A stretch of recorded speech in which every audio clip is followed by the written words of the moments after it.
부활주일이 지나고 나서 한 주일 지나고 두 주일이 지났습니다. 부활절 세 번째 주일이라고 이렇게 얘기합니다. 부활절을 지나고 난 다음에 저의 마음속에 부활 생명력으로 살아간다는 게 무엇일까? 부활하신 주님의 능력으로 살아간다는 것이 도대체 무엇일까? 이런 질문들이 계속 와닿았습니다. 보통 목회자들은 설교가 끝나고 나면 주일날 오후부터 그 다음 주 설교는 무슨 설교를 해야 되지? 이런 스트레스가 오기 시작합니다. 그러니까 제가 은퇴해서 설교하는 것을 멈춰지기 전까지는 그것은 저에게 있는 굉장히 건강한 스트레스입니다. 지난 주일 모든 예배를 마치고 교인들이 돌아가고 난 다음에 이제 다음 주 설교는 어떤 설교를 하지? 이런 생각을 딱 하면서 부활의 생명력을 가지고 살아간다는 것은 또 무엇일까? 이렇게 스스로 질문하는데 바로 떠오른 성경 본문이 오늘 본문의 내용입니다. 우리가 사방으로 우겨싸임을 당하여도 쌓이지 아니하고 답답한 일을 당하여도 낙심하지 아니하고 박해를 받아도 버림받지 아니하고 거꾸로 뜨림을 당하여도 망하지 아니하고 라고 하는 성경 본문 바울 사도의 고백이 제 마음속에 비수처럼 꽂혔습니다. 그리고는 월요일, 화요일 지나가면서 또 다른 설교를 준비할 것처럼 다른 설교 내용들을 찾고 어떤 설교를 해야 될까 기도하고 하는데 지난 주일날 오후에 제 마음속에 박혔던 이 말씀이 내내 떠나지 않는 것입니다. 그래서 선택의 여지가 없이 이 본문을 가지고 오늘 여러분과 나누게 되었습니다. 사람은 누구나 약한 존재입니다. 아무리 사람이 강한 채도 사람은 그리 강하지 않습니다. 아무리 건강한 사람이라고 할지라도 갑자기 육신의 질병이 찾아오면 그때서야 인간이 연약한 존재라는 것을 깨닫기 시작합니다. 성공한 사람이라고 할지라도 또 많이 배운 사람이라고 할지라도 명예와 권력을 많이 차지하고 있는 사람이라고 할지라도 사소하고 작은 일에 상처받고 낙심하는 것을 보면 인간은 똑같이 약한 존재라는 사실을 발견하게 됩니다.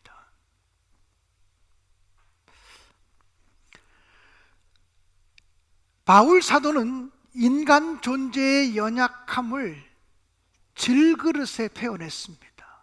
질그릇 같은 인생.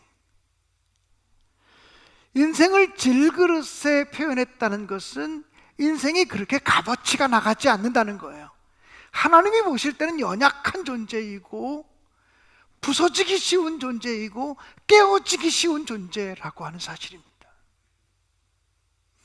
우리 인생이 질그릇이기 때문에 우리가 얼마나 많이 그동안 깨어지면서 또 상처받으면서 여기까지 살아오셨는지요. 여러분, 그리스도인의 삶은 어떤 것일까요? 그리스도인이라고 할지라도 여전히 인간이기 때문에 질그릇 같은 존재입니다. 다를 바가 없어요. 그런데 우리 그리스도인들이 예수 믿지 않는 사람과 다른 점은 무엇일까요? 똑같이 질그릇 같은 인생이지만 바울 사도는 고백하기를 질그릇 안에 보배를 품고 살아가는 사람이라고 말해요. 질그릇 같은 인생에 보배를 품고 살고 있다. 그렇다면 또 그 보배라고 하는 것은 무엇일까요? 그게 바로 예수 그리스도이십니다. 사망 권세 이기시고 부활하신 예수 그리스도의 능력입니다. 어둠의 권세를 물리치신 예수 그리스도의 능력이 우리와 함께하고 있다라고 하는 사실입니다. 그래서 비록 질그릇 같은 인생이고 상처받고 낙심하고 좌절하고 깨어지기 쉬운 인생이지만 우리 안에 보배로우신 예수 그리스도가 계신 사람은 이렇게 고백할 수 있다는 것입니다. 오늘 성경 본문의 말씀 8절과 9절 말씀을 다시 한번 우리 목소리로 확인하면서 내 고백으로 읽으시면 좋겠습니다. 함께 읽겠습니다. 시작. 우리가 사방으로 우겨쌈을 당하여도 쌓이지 아니하며 답답한 일을 당하여도 낙심하지 아니하며 박해를 받아도 버림받지 아니하며 거꾸로 뜨림을 당하여도 망하지 아니하고. 아멘. 이것이 바울 사도의 고백이 아니라 오늘 저의 고백이요 또 여러분의 고백이 되어질 수 있기를 주님의 이름으로 간절히 축원합니다. 인생을 살다 보면 사방으로 우겨싸임을 당하는 것 같은 고통을 당할 때가 있습니다. 천지 사방에 있는 모든 사람들이 나를 공격하는 것 같은, 나를 어떻게든지 넘어뜨리려고 사방에서 달려드는 것 같은 그런 어려움을 당할 때가 있습니다.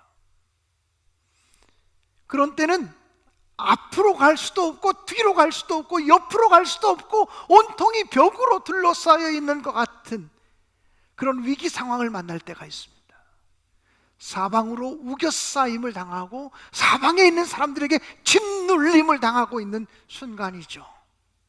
혹시 여러분이 지금까지 인생을 살아오시면서 이렇게 사방으로 우겨싸임을 당하는 것 같은 고난을 당했던 때는 언제입니까? 또 인생을 살다 보면 정말 답답한 일을 당할 때가 있습니다. 숨조차 쉴 수 없을 만큼, 숨 쉬는 것이 힘들어질 만큼 가슴이 꽉 막히고 답답해지는 경험을 할 때가 있습니다. 저도 지금까지 목회를 하면서 목회의 여정 가운데서도 숨이 쉬어지지 않는 그런 답답함을 느끼며 살았던 순간들도 있습니다. 그럴 때는 정말 숨 한 번 시원하게 쉬고 싶다, 이런 생각이 들 정도로 답답할 때도 있습니다. 그럴 때는요, 남한테 그 사정을 이야기할 수도 없고 또 남한테 내 사정을 이야기한들 답답함이 풀릴 것 같지도 않고 울 수도 없고 통곡할 수도 없어서 가슴을 쥐어짜는 고통을 느끼면서 아파하는 순간입니다. 혹시 설교를 준비하며 그런 생각이 들었습니다. 오늘 예배에 참석하는 우리 교인들 가운데 그런 답답함 가운데 숨이 쉬어지지 않을 정도의 답답한 환경 속에 있으면서 주일날이라 예배는 드리러 가야지 그런 마음으로 힘들게 예배당에 와서 오늘 이 예배에 참석하고 있는 사람은 없을까? 한평생 인생을 살다 보면 박해를 당할 때도 있습니다. 내가 잘못한 것도 없고 나쁜 일을 한 것도 아니고 양심껏 살았음에도 불구하고 다른 사람들이 나를 공격하고 박해합니다. 지금까지 나는 한 번도 박해를 받아본 적이 없다라고 생각하는 사람은 어떤 사람이냐면 내 안에 있는 예수 그리스도를 말하지 않은 사람입니다. 내 안에 있는 예수 그리스도의 생명의 능력에 대해서 말하는 순간부터 사람들이 나를 무시할 때도 있고 나를 박해할 때도 있습니다. 제가요, 우리 신내동 이 근처에 나가서 음식을 먹으면서라도 사장님 안녕하세요, 음식 좀 주인과 하는 말입니다. 사장님 안녕하세요, 여기 있는 신내교회 담임 목사입니다. 그러면 그분이 예수를 믿든 믿지 않든 간에 네 목사님 수고하십니다 하고 저한테 정중하게 인사합니다. 그 정도가 아니고 목사님이세요? 그러고서는 뭐 서비스도 갖다 줍니다. 음료수를 갖다 주는 사람도 있고 이렇게 줍니다. 그런데 제가 전도지를 들고 나가서 예수 믿으세요, 신내교회 담임 목사입니다, 이렇게 말하는 순간부터 이상한 눈으로 저를 쳐다보는 사람들을 발견하게 됩니다. 나에게 험한 소리를 하면서 나 예수 안 믿어요 이러고 인상을 쓰는 사람을 발견하게 됩니다. 나 예수 믿는 사람 싫어, 목사들 싫단 말이야, 이렇게 얘기하는 사람을 보게 됩니다. 내 안에 있는 예수 그리스도를 꺼내서 얘기하기 전까지는 아무 문제가 없었어요.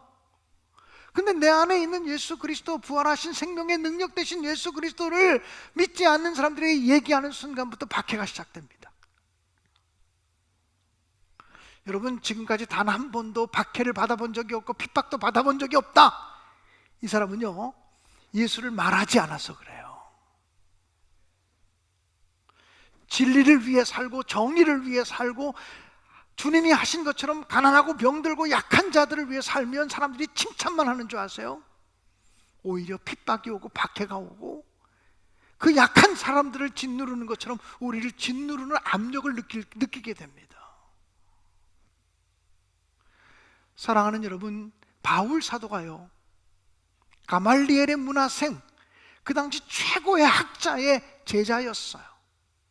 그는 집안도 좋은 사람이었어요. 부자였어요. 많이 배운 사람이었어요. 권력도 가지고 있는 사람이었어요. 명예도 가지고 있는 사람이었어요. 지식도 가지고 있는 사람이었어요. 근데 예수 그리스도, 부활하신 예수 그리스도, 생명의 주인 되신 예수 그리스도를 만나고 난 다음부터 생명의 능력에 대해서 말하지 않고는 견딜 수가 없게 됐어요. 근데 예수 그리스도를 말하고 예수 그리스도의 권능에 대해서 이야기하는 순간부터 핍박과 박해가 시작됐어요. 돌이 날라와요. 옥에 가두기도 해요. 매를 맞기도 해요. 그렇게 매를 맞고 박해를 당할 때가 되면 내가 사람들로부터 버림받고 잊혀질 것 같은 위기의식을 느껴요. 그런데 바울은 뭐라고 고백합니까? 생명이신, 부활의 능력이신 예수 그리스도를 질그릇 인생에 품고 살아가는 사람은 박해를 받아도 버림받지 않는다고 말해요. 하나님이 지켜주신다는 거예요. 하나님이 책임져 주신다는 거예요. 잊혀지지 않도록, 버림받지 않도록. 또 바울은 담대하게 고백합니다. 거꾸로 뜨림을 당하여도 망하지 아니하며. 예수 믿는 사람도 거꾸로질 때가 있습니다. 넘어질 때가 있습니다. 쓰러지고 절망하고 낙심할 때가 있습니다. 예수 믿고 성령 받은 사람들도 우울한 기운이 찾아오면 차라리 죽는 게 낫겠다, 죽음을 묵상하기도 합니다. 그런데 바울은 고백합니다. 보배이신 예수 그리스도를 가슴에 간직하고 살아가는 사람은 절대로 망하지 않는다고, 절대로 망하지 않는다고 고백합니다. 찬송가 258장에는 이런 찬송이 있습니다. 샘물과 같은 보혈은, 이렇게 시작되는 찬송입니다. 아마 여러분 다 아실 겁니다. 근데 그 찬송가 3절에 보면 이렇게 기록되어져 있습니다. 요즘 성경 찬송가는 없습니다. 옛날 찬송가 가사에 있는 내용입니다. 찬송가 가사도 자꾸 바뀌기 때문에 옛날 찬송가로 외웠던 저로서는 그 가사가 훨씬 더 지금도 제게 좋습니다. 258장 3절에 보면 이렇게, 옛날 찬송가에는 이렇게 가사가 되어져 있었습니다. 속함을 받은 백성은 망하지 않게 했네. 죄속함 받은 사람은 망하지 않는다고 하는 말. 저는 그 표현이 촌스러운 것 같지만 그게 너무 좋습니다. 그래서 오늘 설교 제목을 망하지 않는 삶, 그렇게 정했어요. 그리고 제가 인터넷에 망하지 않는 삶, 이렇게 설교한 사람이 있는가? 그 제목이 촌스러워서 그런지 그렇게 설교한 사람이 없더라고요. 제가 어떤 제목으로 설교하든지 그 제목을요 인터넷에 치면요 그런 설교가 수십 편이 떠요. 근데 망하지 않는 삶, 그리고 쳤더니 없어요. 제목이 촌스럽긴 촌스러운 말이에요. 그런데 저는 그 제목이 좋습니다. 예수 믿는 사람, 그리스도 예수의 부활의 능력을 가지고 살아가는 사람은 고난을 당할 수 있고 환난을 만날 수 있고 역경에 처할 수도 있고, 그렇지만 망하지 않는다. 할렐루야. 이 믿음 갖고 살아가시기를 주님의 이름으로 축원합니다. 아프리카에 가면 몽구스라고 하는 포유류 동물이 있습니다. 이 몽구스라고 하는 동물은 그렇게 큰 동물도 아닌데 코브라 뱀을 이깁니다. 이 코브라 뱀이 가지고 있는 독은 굉장히 강해서 웬만한 짐승이나 사람이 한번 물리면 순식간에 독이 퍼져 죽습니다. 그런데 이 몽구스라고 하는 동물은 코브라가 물어도 죽지 않습니다. 왜냐하면 그의 몸 안에는 독을 해독하는 효소가 있기 때문이랍니다. 여러분, 예수 믿는 사람은, 부활의 주님이 함께 하시는 사람은 어떤 고난이 와도 그것을 해독하는 요소가 우리 안에 있습니다. 예수 그리스도의 능력이 독성을 해독해 주실 줄로 믿습니다. 예수 그리스도의 권능이 우리 안에 있는 모든 사납고 더럽고 악한 것들을 변하여 선이 되게 할 줄로 믿습니다. 일찍이 창세기 50장에 고백되어진 것처럼 하나님은 악을 변하여 선이 되게 하시는 분이다. 이 요셉의 고백인데요, 우리도 예수 안에 있고 하나님 안에 있으면 비록 악한 일을 만나도 하나님께서 우리를 지켜 주실 줄로 믿습니다. 지난 한 주간 동안에 이 동네 식당을 다니면서 마음이 아팠습니다. 왜냐하면 제가 단골로 다니던 식당이 있어요. 손님 오시면 쉽게 모시고 가는 식당이에요. 여러분도 아마 아실 거예요. 여기 길 건너가면 옛날엔 갈비탕 집이었고 지금은 9,900원에 한상 차림이 나오는 식당이에요. 며칠 전에 우리 손님들, 목사님 몇 분이 오셔서 모시고 가서 저녁 때 식사를 했어요. 제가 식사 끝나고 나오려고 하는데 그 사장 아주머님이 저한테 오셔서, 목사님 오늘까지만 영업하고 내일부터 문 닫아요, 그러는 거예요. 아니 왜요? 거기 제가 맛있어서 여러 번 갔던 식당이거든요. 아니 왜요? 그랬더니 이 코로나 상황에 더 이상 견딜 수가 없어요. 월세가 너무 많이 나와서 견딜 수가 없어요. 그러고 나서 보니까 그 건물에 공실이 되어진 빈 공간이 얼마나 많은지 몰라요. 이관택 선교사님이 예배 전에 저하고 얘기했는데, 종로를 걸어가 봤는데 종로에 빈 가게들이 너무너무 많다. 임대라고 써있는 가게들이 너무너무 많더라. 깜짝 놀랐다는 거예요. 아, 우리 교인들 가운데서도 이런 어려움 가운데 거하는 사람이 없을까? 목사님 우리 망했어요, 이러다 망하겠어요, 이렇게 힘든 가운데 살아가는 사람이 있을 것만 같은 거예요. 그런데요, 정말 생명 되시고 부활 되신 예수 그리스도가 우리 안에 거하시면요, 망해도 망하지 않아요. 할렐루야. 결국은 승리하는 역사를 주실 줄로 믿습니다. 제가 지난 주간에 설교를 준비하면서 제 서재에 들어가서 오래된 책을 꺼내 읽었어요. 오해령이라고 하는 사람의 이야기인데요, 이 사람은 연세대학교 영문과를 나왔고 대학교를 졸업한 다음에 자기 모교인 이화여자고등학교에 가서 선생님 했어요.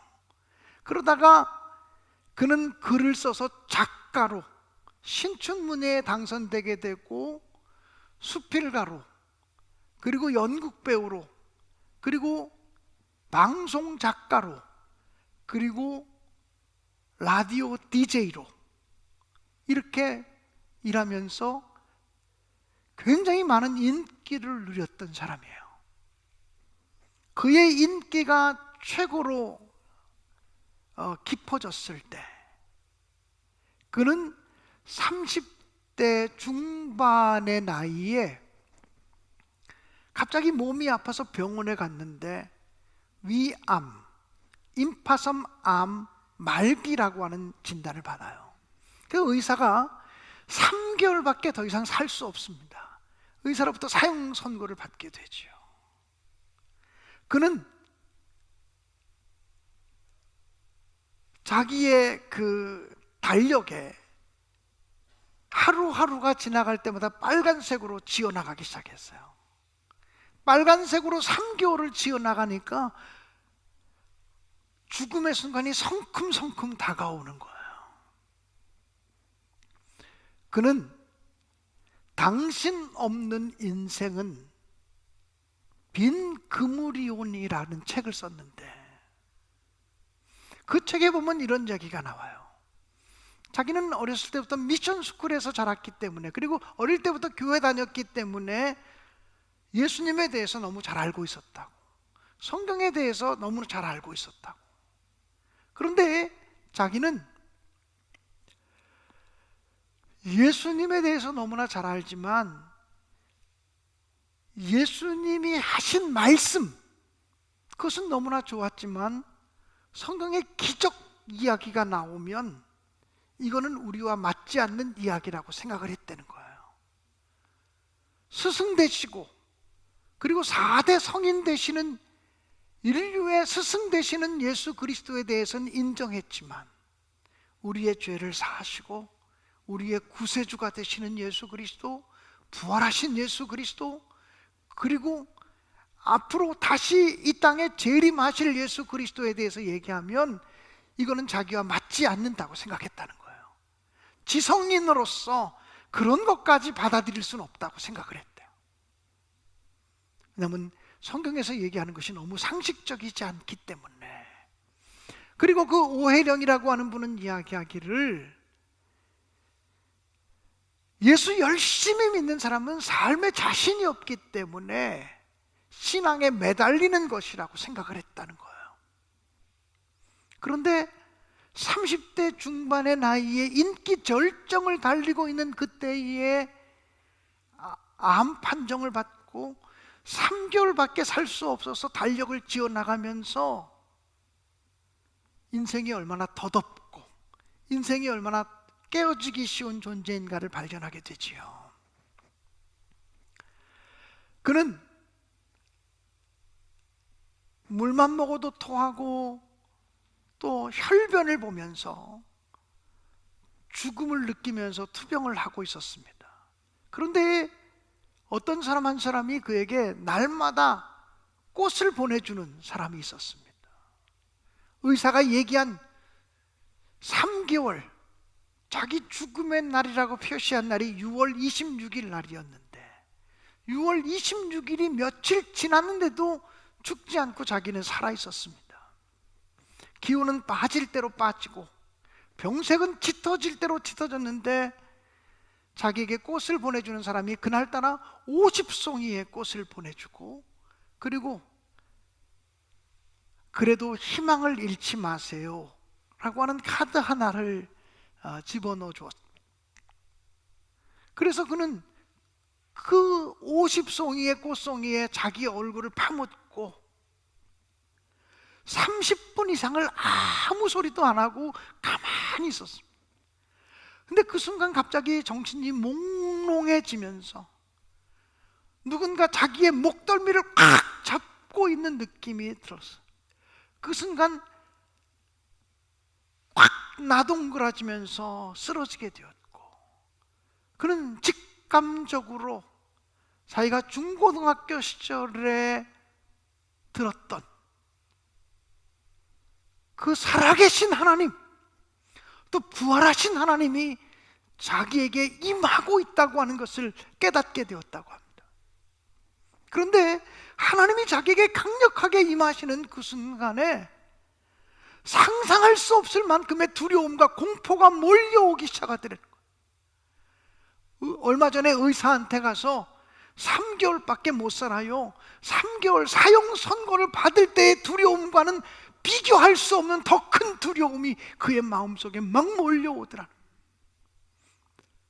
하나님이 내게 임하시다니.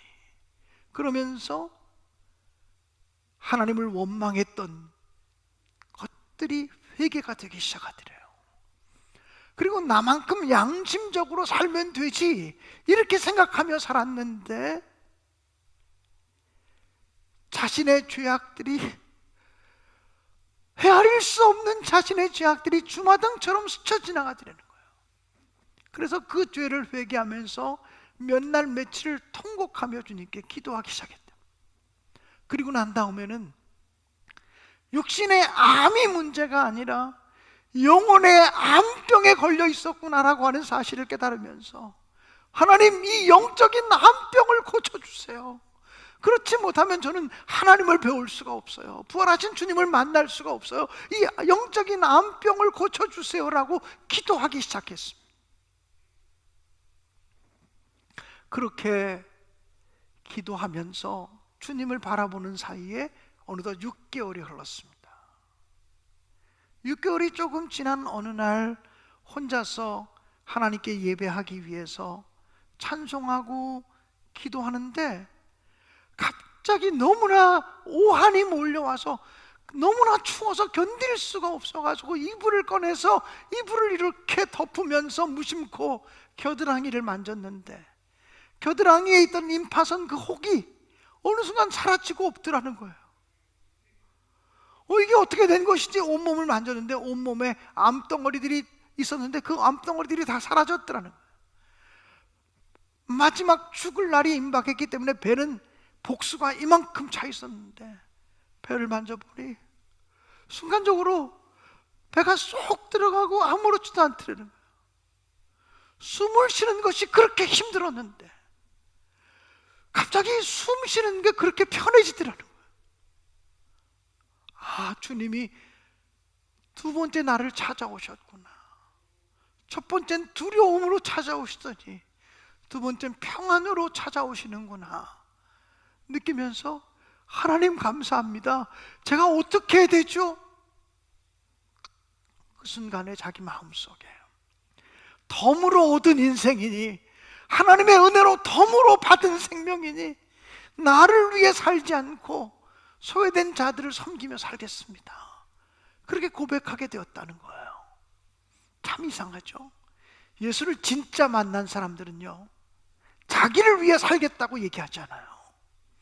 예수를 진짜 만나게 되면 이제 내 인생 멋지게 살겠습니다 이렇게 고백하지 않고 하나님이 주신 생명 남을 위해 살겠습니다, 하나님이 주신 생명 약자들을 돌보며 살겠습니다 이렇게 고백하게 돼요. 마치 부활하신 주님께서 갈릴리로 가면 나를 만날 수 있으리라.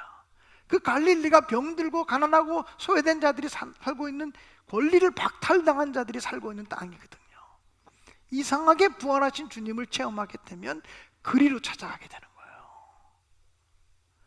사랑하는 여러분, 저는 오늘 설교를 준비하면서 그런 생각이 들었어요. 우리 교인들이 부활하신 주님의 능력을 성경책에서 만나지 않고 한 사람 한 사람 분명한 삶의 체험으로 만났으면 좋겠다. 부활의 능력이 한 사람 한 사람의 심령 속에 약동치듯이 올라와서 예수님이 살아계셔요. 그래서 나는 사방으로 우겨싸임을 당해도 쌓이지 않아요. 답답한 일을 당해도 낙심하지 않아요. 박해를 받아도 버림받지 않을 거예요. 거꾸로뜨림을 당해도 나는 절대로 망하지 않아요. 예수 안에 있기 때문이에요. 부활 생명력이 함께하기 때문이에요. 고백할 수 있게 되어지기를 주님의 이름으로 축원합니다. 사랑하는 여러분, 예전에 탁구 선수 중에 88년도에 현정아와 복식조를 이루어서 세계를 제패했던 또 한 사람의 탁구 선수가 있죠. 누굽니까? 양영자 아닙니까? 현정아보다 언니고 선배죠. 이 양영자 선수가 88 올림픽 때 금메달을 따고 나서 선교사 훈련을 받고 몽고로 선교사로 나갔습니다. 그리고 그의 삶을 선교사로 바쳤어요. 근데 그 양영자 선교사님이 한 번은 한국에 와서 간증을 하면서 이런 얘기를 했어요. 탁구에 미치지 마, 탁구에 미치지 마 이렇게 말하는 사람은 절대로 탁구로 성공할 수 없다고. 탁구에 미쳐야 세계를 제패하는 선수 되어질 수 있는 거라고. 예수 적당히 믿어 이렇게 말하는 사람은 신앙생활 적당히 하면 되지, 이렇게 말하는 사람은 평생 교회를 다녀도 하나님의 능력을 경험할 수 없다고. 하나님을 믿으려면 적당히 믿으면 안 되고 하나님께 미쳐야 되고 예수께 미쳐야 된다고. 그래야 예수의 능력, 예수의 권능, 부활의 생명력을 경험할 수 있다고요. 사랑하는 여러분, 저는 우리 신대교회 모든 성도들이 제대로 예수 믿어서 아마추어 그리스도인이 아니라 프로 그리스도인이 되어질 수 있기를 간절해요. 그래서 여러분 한 사람 한 사람을 통해서 살아계신 예수의 능력, 역사하시는 부활의 권능, 이것들이 나타나고 증거되어지는 삶을 살아갈 수 있게 되어지기를 주님의 이름으로 간절히 축원합니다. 인생을 살아간다라고 하는 것은 두려움과의 싸움인 것 같아요. 주님이 오늘 우리에게 이렇게 말씀하십니다. 무엇을 두려워하느냐? 왜 두려워하느냐고? 내가 너를 지켜주리라고 이렇게 말씀해 주시니, 세상에 험한 풍파가 몰아칠 때도 내가 너와 함께하마. 주님께서 이렇게 분명히 말씀해 주실 줄로 믿습니다. 주님만이 우리의 반석이시고, 주님만이 우리의 산성이시고, 주님만이 우리의 요새이심을 분명히 믿습니다. 아무것도 두려워하지 말고 부활하신 주님을 붙들고 함께 행진하고 전진할 수 있게 되어지기를 주님의 이름으로 간절히 축원합니다. 오늘 그래서 결단의 찬송을 아무것도 두려워하지 말라고 하는 찬송을 부르면서 결단할 수 있게 되기를 간절히 바랍니다. 부활하신 주님이 생명의 능력으로 저와 여러분에게 함께 하시기를 간절히 축원합니다. 우리 다 함께 찬양하겠습니다.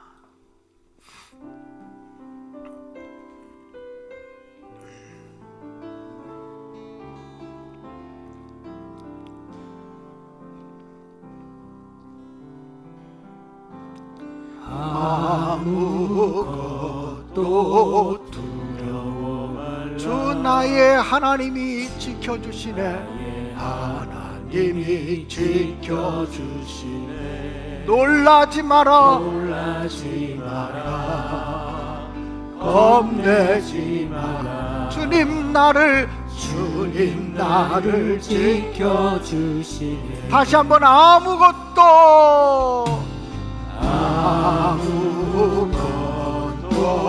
두려워 말라. 주 나의 하나님이 지켜주시네. 놀라지 마라. 겁내지 마라. 주님 나를 지켜주시네. 내 마음이 매겨워 지칠지라도 주님 나를 지켜주시네.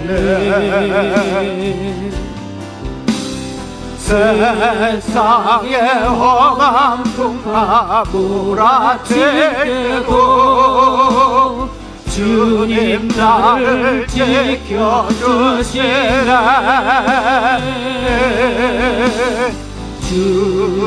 주님은 나의 산소, 주님은 나의 요새, 주님은 나의 소망, 나의 힘이 되신. 우리 다 함께 일어나서 아무것도 두려워 말라. 아무것도 두려워 말라. 주 나의 하나님이, 그렇습니다. 하나님이 오늘 여러분을 지켜주실 줄로 믿습니다. 놀라지 마십시오. 겁내지 마십시오. 겁내지 마라. 주님 나를 지켜주시네. 내 마음이 매겨워 지칠지라도 주님 나를 지켜주시네.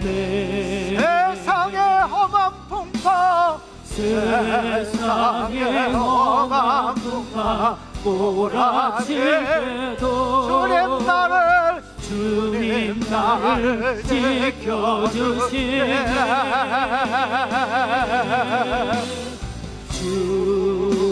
주님은 나의 산소,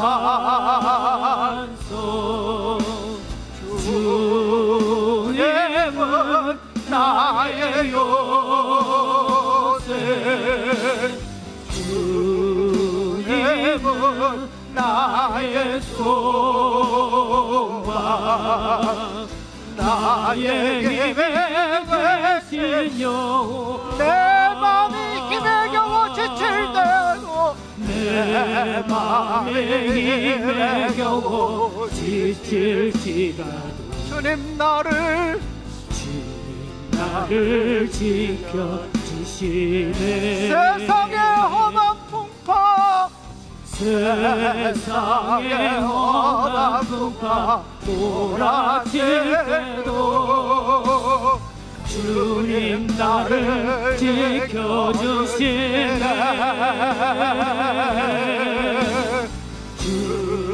주님은 나의 산소, 주님은 나의 요새, 주님은 나의 소망, 나의 힘이 되신 여호와. 주님은 나의 산소, 주님은 나의 산소, 주님은 나의 요새, 주님은 나의 소망, 아멘 아멘. 나의 힘이 나의 힘이